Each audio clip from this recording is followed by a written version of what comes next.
Salmos, capítulo 106. Aleluia! Dêem graças ao Senhor, porque Ele é bom. O seu amor dura para sempre. Quem poderá descrever os feitos poderosos do Senhor, ou declarar todo o louvor que lhe é devido? Como são felizes os que perseveram na retidão, que sempre praticam a justiça. Lembra-te de mim, Senhor, quando tratares com bondade o teu povo. Vem em meu auxílio quando o salvares, para que eu possa testemunhar o bem-estar dos teus escolhidos, alegrar-me com a alegria do teu povo e louvar-te junto com a tua herança.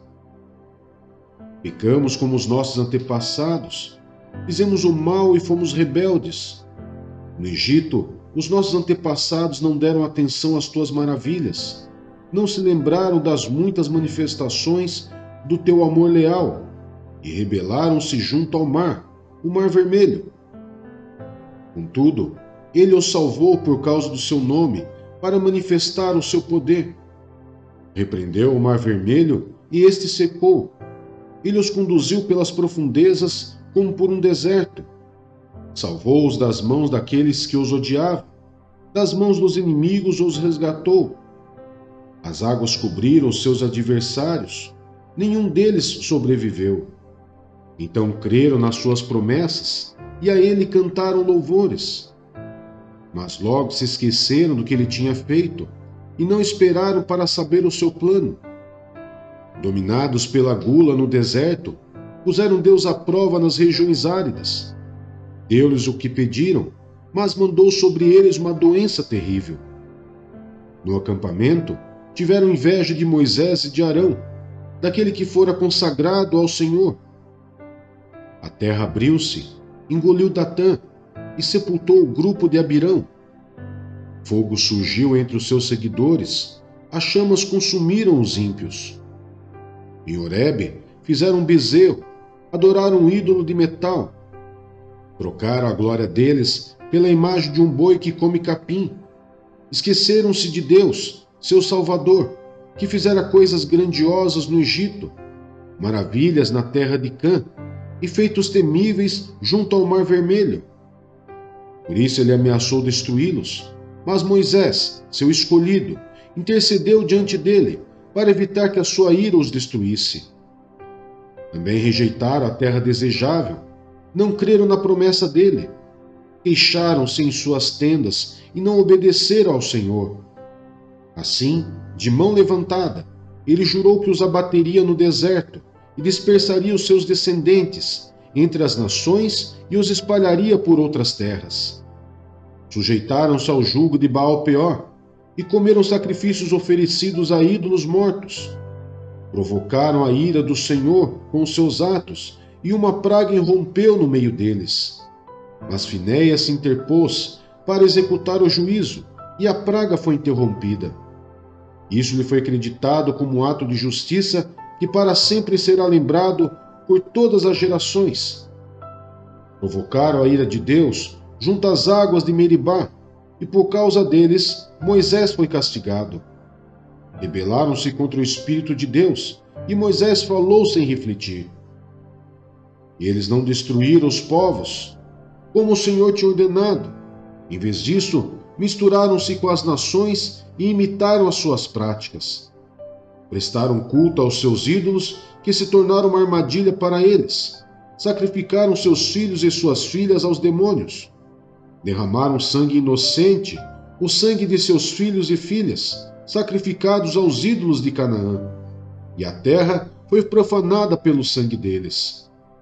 Tornaram-se impuros pelos seus atos, prostituíram-se por suas ações.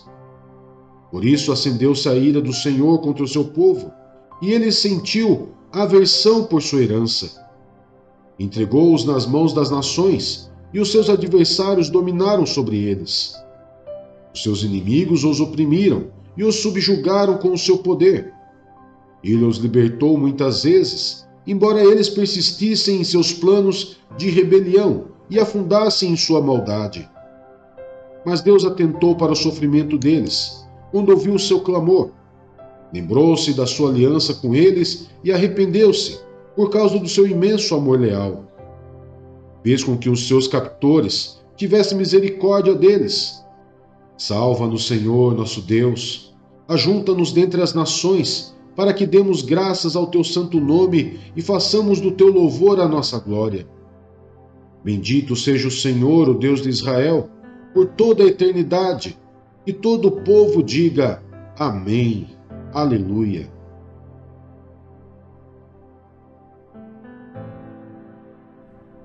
Primeira Tessalonicenses, capítulo 4. Vivendo para agradar a Deus. Quanto ao mais, irmãos, já os instruímos acerca de como viver a fim de agradar a Deus. E, de fato, assim vocês estão procedendo. Agora lhes pedimos e exortamos no Senhor Jesus que cresçam nisso cada vez mais, pois vocês conhecem os mandamentos que lhes demos, pela autoridade do Senhor Jesus. A vontade de Deus é que vocês sejam santificados. Abstenham-se da imoralidade sexual. Cada um saiba controlar o seu próprio corpo de maneira santa e honrosa, não dominado pela paixão de desejos desenfreados, como os pagãos que desconhecem a Deus. Nesse assunto, ninguém prejudique seu irmão, nem dele se aproveite. O Senhor castigará todas essas práticas, como já lhes dissemos e asseguramos, porque Deus não nos chamou para a impureza, mas para a santidade. Portanto, aquele que rejeita essas coisas não está rejeitando o homem, mas a Deus, que lhes dá o seu Espírito Santo.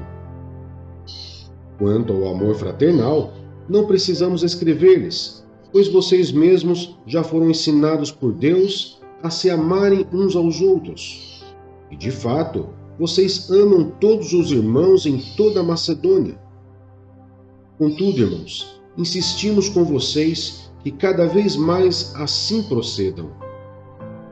Esforcem-se para ter uma vida tranquila, cuidar dos seus próprios negócios e trabalhar com as próprias mãos, como nós os instruímos, a fim de que andem decentemente aos olhos dos que são de fora, e não dependam de ninguém.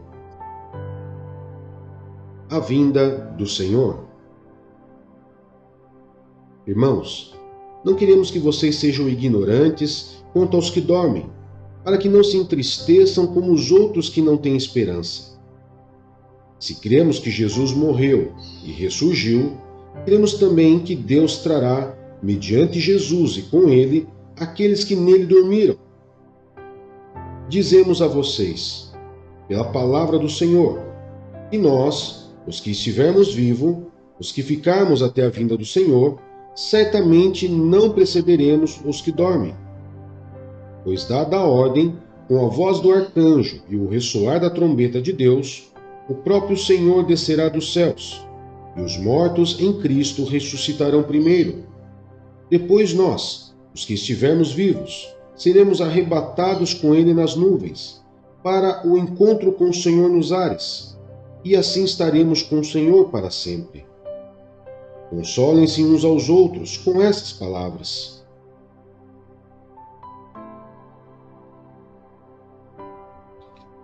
Segunda Samuel, capítulo 8. As vitórias militares de Davi. Depois disso, Davi derrotou os filisteus, subjugou-os e tirou do controle deles Meteg-Amá.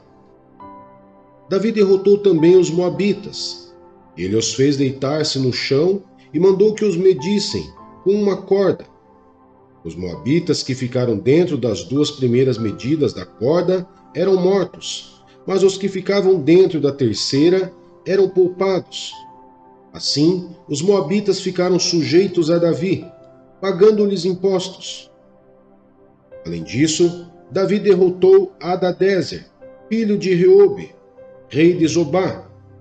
Quando Adadézer tentava recuperar o controle na região do rio Eufrates, Davi se apossou de 1.000 dos seus carros de guerra, 7.000 cavaleiros e 20.000 soldados de infantaria. Ainda levou 100 cavalos de carros de guerra e aleijou todos os outros. Quando os arameus de Damasco vieram ajudar Hadadezer, rei de Zobá, Davi matou 22.000 deles. Em seguida, estabeleceu guarnições militares no reino dos arameus de Damasco, sujeitando-os a lhe pagarem impostos. E o Senhor dava vitórias a Davi em todos os lugares aonde ia. Davi também levou para Jerusalém os escudos de ouro usados pelos oficiais de Hadadezer, de Tebá e Berotai, cidades que pertenciam a Hadadezer. O rei Davi levou grande quantidade de bronze. Quando Tou, rei de Amate, soube que Davi tinha derrotado todo o exército de Hadadezer, enviou seu filho Jorão ao rei Davi para saudá-lo e parabenizá-lo por sua vitória na batalha contra Hadadezer, que tinha estado em guerra contra Tou. E com Jorão mandou todo tipo de utensílios de prata, de ouro e de bronze. O rei Davi consagrou esses utensílios ao Senhor, como fizera com a prata e com o ouro tomados de todas as nações que havia subjugado: Edom e Moabe, os moabitas e os filisteus, e Amaleque. Também consagrou os bens tomados de Hadadezer, filho de Reobe, rei de Zobá. Davi ficou ainda mais famoso ao retornar da batalha, em que matou 18.000 edomitas, no Vale do Sal. Ele estabeleceu guarnições militares por todo o território de Edom, sujeitando todos os edomitas. O Senhor dava vitórias a Davi em todos os lugares aonde ia. Os oficiais de Davi. Davi reinou sobre todo Israel, administrando o direito e a justiça a todo o seu povo. Joabe, filho de Zeruía, era comandante do exército. Josafá, filho de Ailude, era o arquivista real. Zadok, filho de Aitube, e Aimeleque, filho de Abiatar, eram sacerdotes. Seraías era secretário. Benaía, filho de Joiada, comandava os queretitas e os peletitas, e os filhos de Davi eram sacerdotes.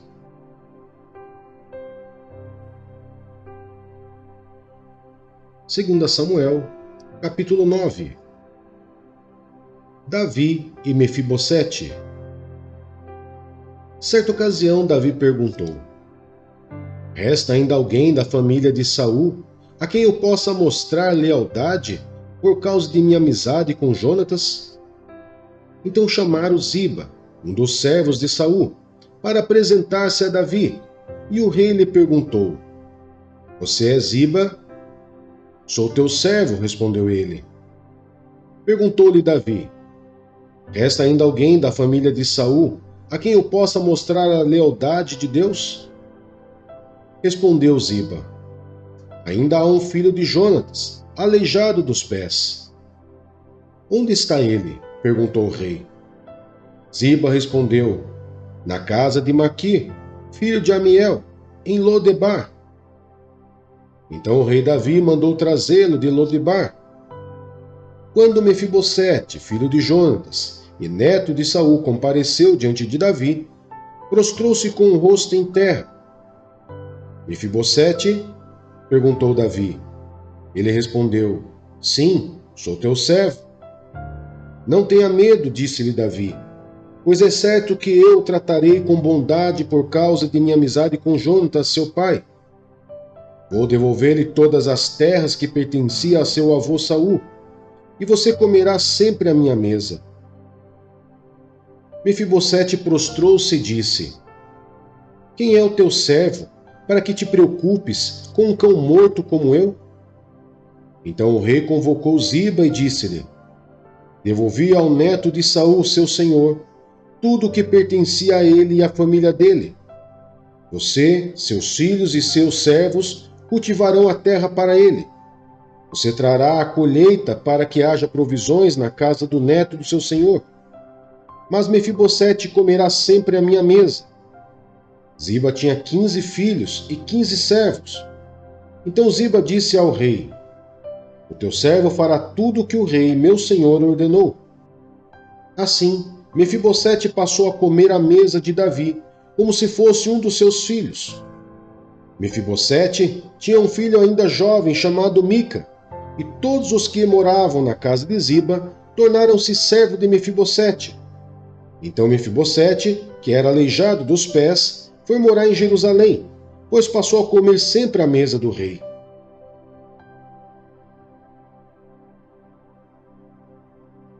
Segunda Samuel, capítulo 10. A guerra contra os amonitas. Algum tempo depois, o rei dos amonitas morreu, e seu filho Hanum foi o seu sucessor. Davi pensou: serei bondoso com Hanum, filho de Naás, como seu pai foi bondoso comigo. Então Davi enviou uma delegação para transmitir a Hanum seu pesar pela morte do pai dele. Mas quando os mensageiros de Davi chegaram à terra dos amonitas, os líderes amonitas disseram a Hanum, seu senhor: achas que Davi está honrando teu pai ao enviar mensageiros para expressar condolências? Não é nada disso. Davi os enviou como espiões para examinarem a cidade, a fim de destruí-la.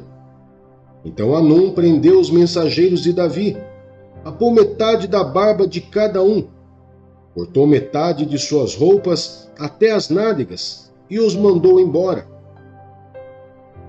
Quando Davi soube disso, enviou mensageiros ao encontro deles, pois haviam sido profundamente humilhados, e lhes mandou dizer: fiquem em Jericó até que a barba cresça, e então voltem para casa.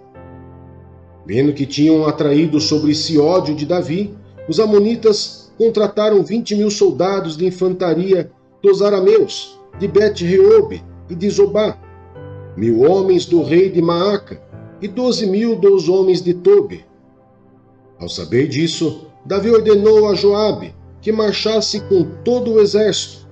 Os amonitas saíram e se puseram em posição de combate à entrada da cidade, e os arameus de Zobá e de Reobe e os homens de Tobi e de Maaca posicionaram-se em campo aberto. Vendo Joabe que estava cercado pelas linhas de combate, escolheu alguns dos melhores soldados de Israel e os posicionou contra os arameus. Pôs o restante dos homens sob o comando de seu irmão Abissai e os posicionou contra os amonitas. E Joabe disse a Abissai: se os arameus forem fortes demais para mim, venha me ajudar, mas se os amonitas forem fortes demais para você, eu irei ajudá-lo.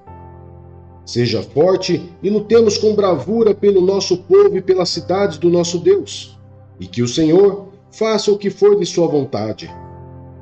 Então Joabe e seus soldados avançaram contra os arameus, que fugiram dele.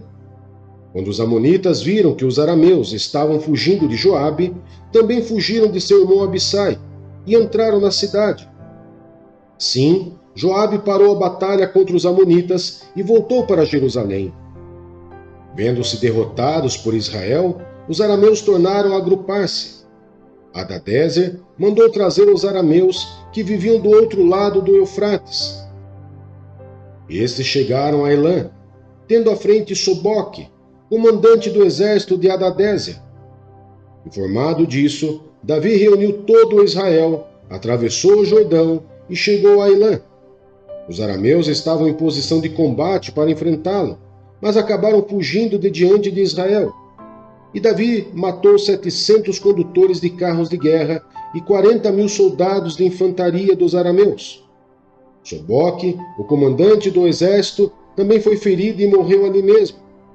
Quando todos os reis vassalos de Hadadezer viram que tinham sido derrotados por Israel, fizeram a paz com os israelitas e sujeitaram-se a eles. E os arameus ficaram com medo de voltar a ajudar os amonitas.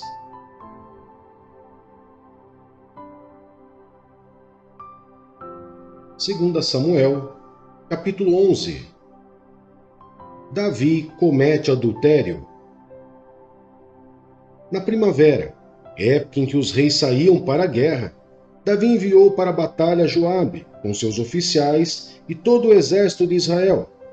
E eles derrotaram os amonitas e cercaram Rabá. Mas Davi permaneceu em Jerusalém. Uma tarde, Davi levantou-se da cama, foi passear pelo terraço do palácio. Do terraço, viu uma mulher muito bonita tomando banho e mandou alguém procurar saber quem era. Disseram-lhe: é Batseba, filho de Eliã, e mulher de Urias o Hitita. Davi mandou que a trouxessem e se deitou com ela, que havia acabado de se purificar da impureza da sua menstruação. Depois voltou para casa. A mulher engravidou e mandou um recado a Davi dizendo que estava grávida. Em face disso, Davi mandou esta mensagem a Joabe: envie-me Urias o Hitita. E Joabe o enviou. Quando Urias chegou, Davi perguntou-lhe como estavam Joabe e os soldados e como estava indo a guerra, e lhe disse: vá descansar um pouco em sua casa. Urias saiu do palácio e logo lhe foi mandado um presente da parte do rei. Mas Urias dormiu na entrada do palácio, onde dormiam os guardas do seu senhor, e não foi para casa. Quando informaram a Davi que Urias não tinha ido para casa, ele lhe perguntou: depois da viagem que você fez, por que não foi para casa? Urias respondeu: que os homens de Israel e de Judá repousaram em tendas. Meu senhor Joabe e os seus soldados estão acampados ao ar livre. Como poderia eu ir para casa para comer, beber e deitar-me com a minha mulher? À tarde, porém, Urias saiu para dormir em sua esteira onde os guardas de seu senhor dormiam, e não foi para casa. De manhã, Davi enviou uma carta a Joabe por meio de Urias. Nela escreveu: ponha Urias na linha de frente e deixe-o onde o combate estiver mais violento, para que seja ferido e morra. Como Joabe tinha cercado a cidade, colocou Urias no lugar onde sabia que os inimigos eram mais fortes. Quando os homens da cidade saíram e lutaram contra Joabe, alguns dos oficiais da guarda de Davi morreram, e morreu também Urias, o Hitita. Joabe enviou a Davi um relatório completo da batalha, dando a seguinte instrução ao mensageiro: ao acabar de apresentar ao rei este relatório, pode ser que o rei fique muito indignado e lhe pergunte: por que vocês se aproximaram tanto da cidade para combater? Não sabiam que eles atirariam flechas da muralha? Em Tebes, quem matou Abimeleque, filho de Jerubessete? Não foi uma mulher que da muralha atirou-lhe uma pedra de moinho e ele morreu? Por que vocês se aproximaram tanto da muralha? Se ele perguntar isso, diga-lhe: e morreu também o teu servo Urias, o Hitita. O mensageiro partiu, e ao chegar contou a Davi tudo o que Joabe lhe havia mandado falar, dizendo: eles nos sobrepujaram e saíram contra nós em campo aberto, mas nós o fizemos retroceder para a porta da cidade. Então os flecheiros atiraram do alto da muralha contra os teus servos, e mataram alguns deles. E morreu também o teu servo Urias, o Hitita. Davi mandou o mensageiro dizer a Joabe: não fico preocupado com isso, pois a espada não escolhe a quem devorar. Reforce o ataque à cidade até destruí-la. E ainda insistiu com o mensageiro que encorajasse Joabe. Quando a mulher de Urias soube que o seu marido havia morrido, chorou por ele. Passado o luto, Davi mandou que a trouxessem para o palácio. Ela se tornou sua mulher e teve um filho dele. Mas o que Davi fez desagradou ao Senhor.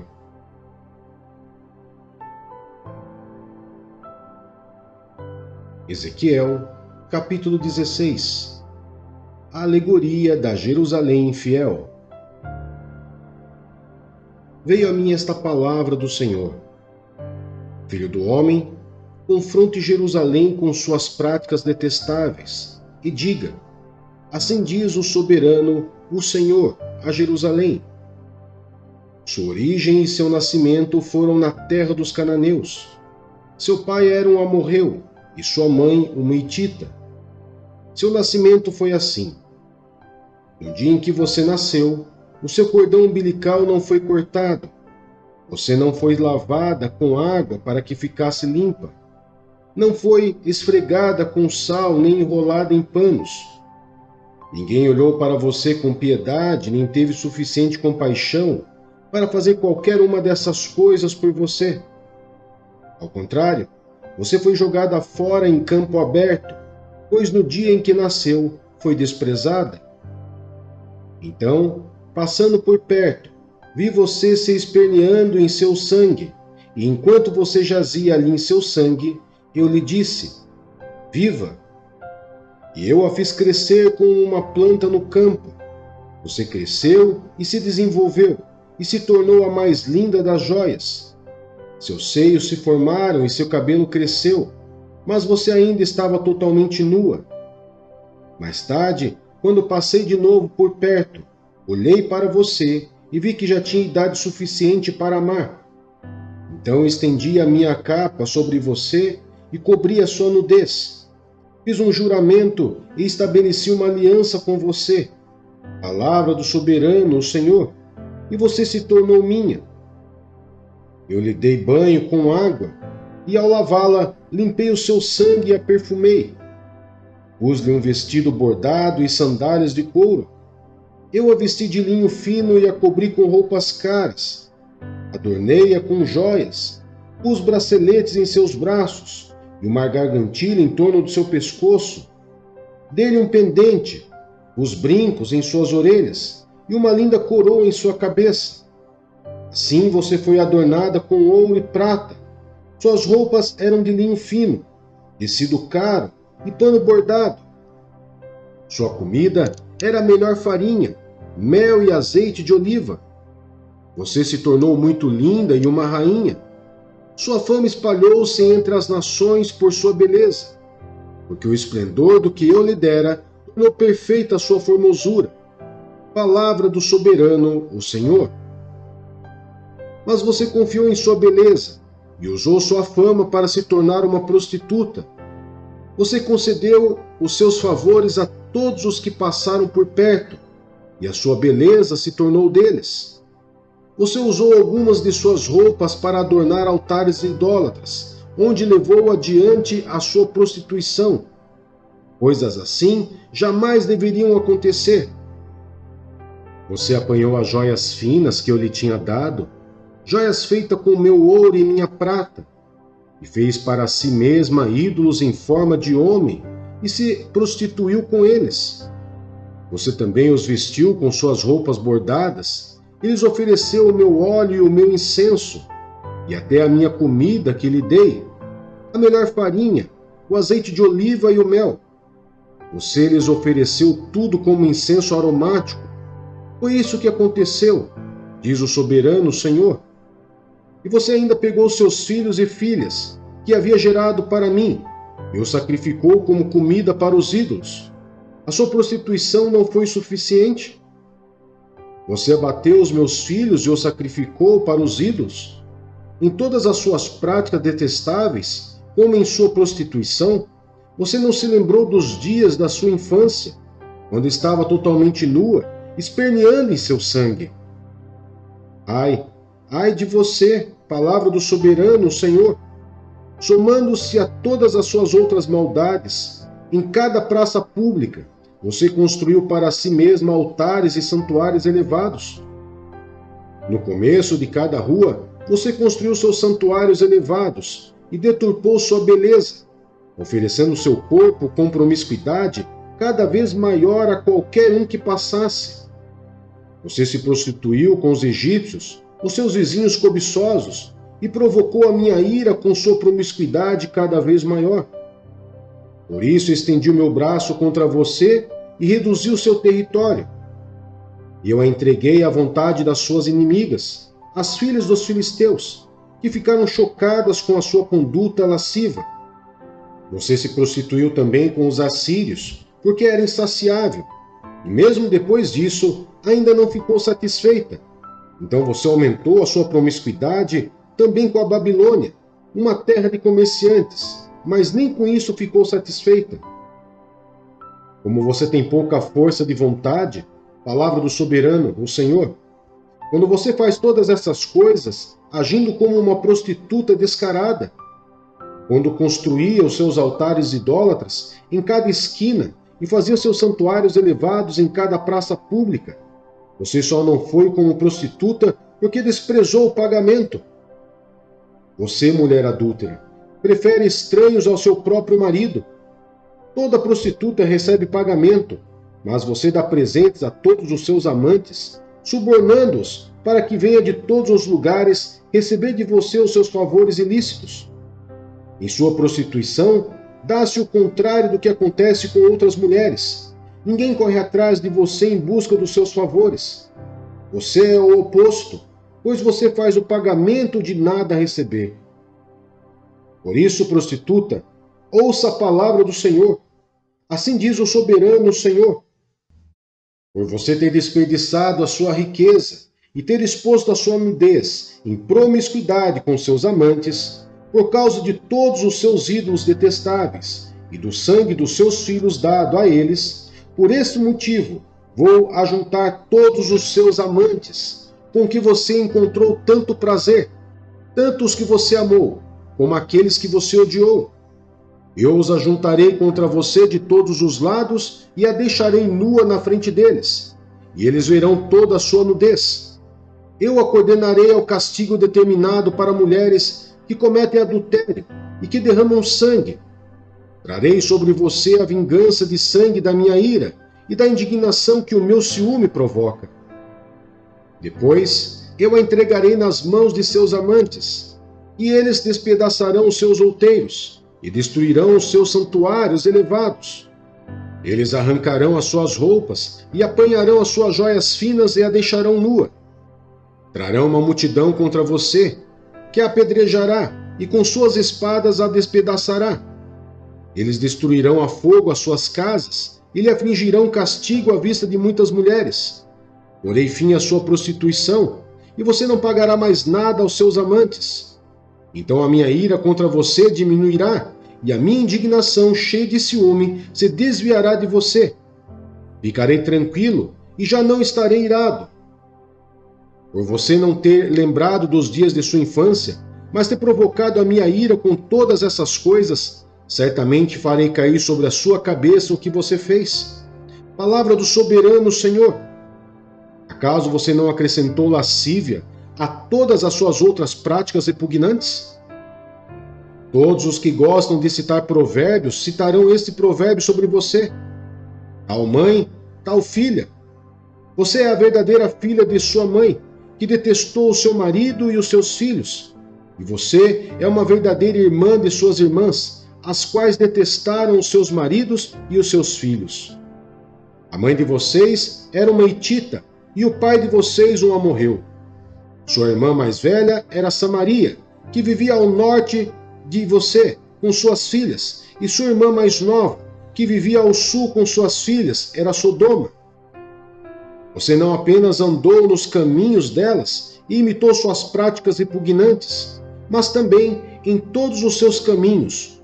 Logo se tornou mais depravada do que elas. Juro pela minha vida, palavra do soberano Senhor, sua irmã Sodoma e as filhas dela jamais fizeram o que você e suas filhas têm feito. Ora, este foi o pecado de sua irmã Sodoma. Ela e suas filhas eram arrogantes, tinham fartura de comida e viviam despreocupadas. Não ajudavam os pobres e os necessitados. Eram altivas e cometeram práticas repugnantes diante de mim. Por isso, eu me desfiz delas, conforme você viu. Samaria não cometeu metade dos pecados que você cometeu. Você tem cometido mais práticas repugnantes do que elas, e tem feito suas irmãs parecerem mais justas, dadas todas as suas práticas repugnantes. Aguente a sua vergonha, pois você proporcionou alguma justificativa às suas irmãs, visto que os seus pecados são mais detestáveis que os delas. Elas parecem mais justas que você. E vergonhe-se, pois, e suporte a sua humilhação, porquanto fez as suas irmãs parecerem justas. Contudo, eu restaurarei a sorte de Sodoma e das suas filhas, e de Samaria e das suas filhas, e a sua sorte junto com elas, para que você carregue a sua vergonha e seja humilhada por tudo o que você fez, o que serviu de consolo para elas.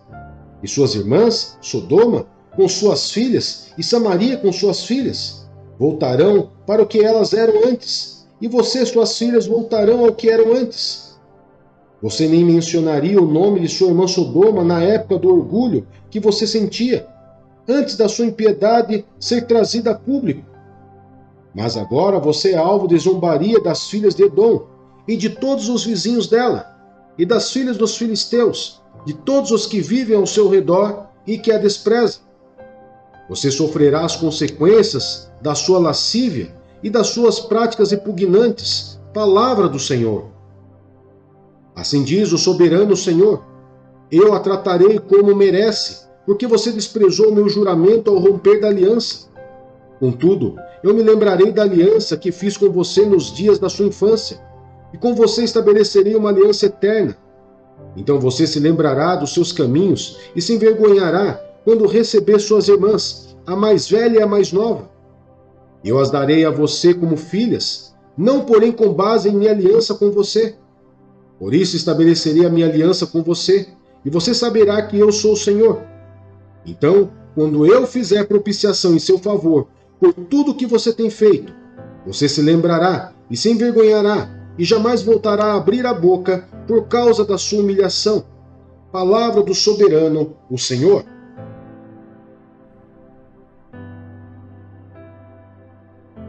Ezequiel, capítulo 17. 2 águias e uma videira. Veio a mim esta palavra do Senhor: Filho do homem, apresente uma alegoria e conte uma parábola à nação de Israel.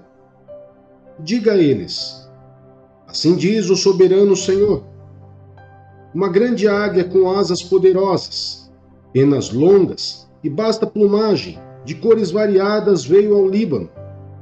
Apoderando-se do alto de um cedro, arrancou seu broto mais alto e o levou para uma terra de comerciantes, onde o plantou numa cidade de mercadores. Depois apanhou um pouco de semente de sua terra e as pôs em solo fértil. Elas plantou como um salgueiro junto a muita água, e elas brotaram e formaram uma videira baixa e copada. Seus ramos se voltaram para a águia, mas as suas raízes permaneceram debaixo da videira. A videira desenvolveu-se e cobriu-se de ramos, brotos e folhas. Mas havia outra águia grande, com asas poderosas e rica plumagem. A videira lançou suas raízes na direção dessa águia, desde o lugar onde estava plantada, e estendeu seus ramos para ela em busca de água. Ora, ela havia sido plantada em terreno bom, junto a muita água, onde produziria ramos, daria fruto e se tornaria uma videira viçosa. Diga a eles: assim diz o soberano Senhor: ela vingará? Não será desarraigada e seus frutos não serão arrancados para que ela seque? Tudo o que brotar dela secará.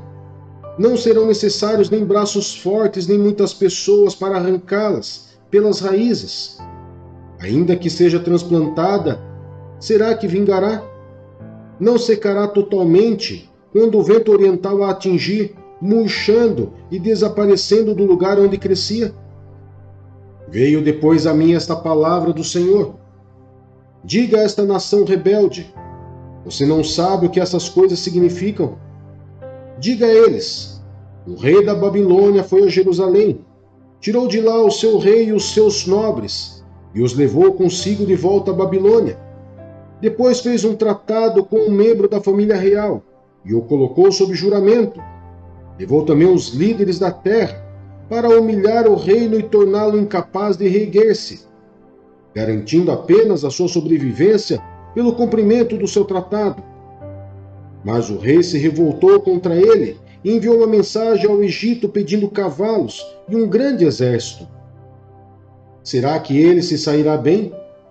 Escapará aquele que age dessa maneira? Romperá ele o tratado e ainda assim escapará?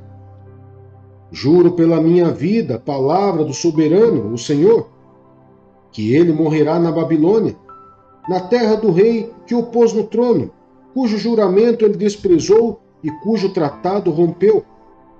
O faraó com seu poderoso exército e seus batalhões não serão de nenhuma ajuda para ele na guerra, quando rampas forem construídas e as obras de cerco forem erguidas para destruir muitas vidas. Como ele desprezou o juramento quando rompeu o tratado feito, com aperto de mão, e fez todas essas coisas, de modo algum escapará. Por isso, assim diz o soberano Senhor: juro pela minha vida, que farei cair sobre a cabeça dele o meu juramento, que ele desprezou, e a minha aliança que ele rompeu. Estenderei sobre ele a minha rede, e ele será pego em meu laço. Eu o levarei para a Babilônia, e ali executarei juízo sobre ele, porque me foi infiel. Todas as suas tropas em fuga cairão à espada, e os sobreviventes serão espalhados aos ventos. Então vocês saberão que eu, o Senhor, falei. Assim diz o soberano Senhor: eu mesmo apanharei um broto bem do alto, de um cedro eu plantarei, arrancarei um renovo tenro em seus ramos mais altos, e os plantarei no monte alto e imponente. Nos montes altos de Israel eu o plantarei. Ele produzirá galhos e dará fruto, e se tornarão um cedro viçoso. Pássaros de todo tipo se aninharão nele, encontrarão abrigo à sombra de seus galhos. Todas as árvores do campo saberão que eu, o Senhor, faço cair a árvore alta e faço crescer bem alto a árvore baixa. Eu resseco a árvore verde e faço florescer a árvore seca. Eu, o Senhor, falei e o farei.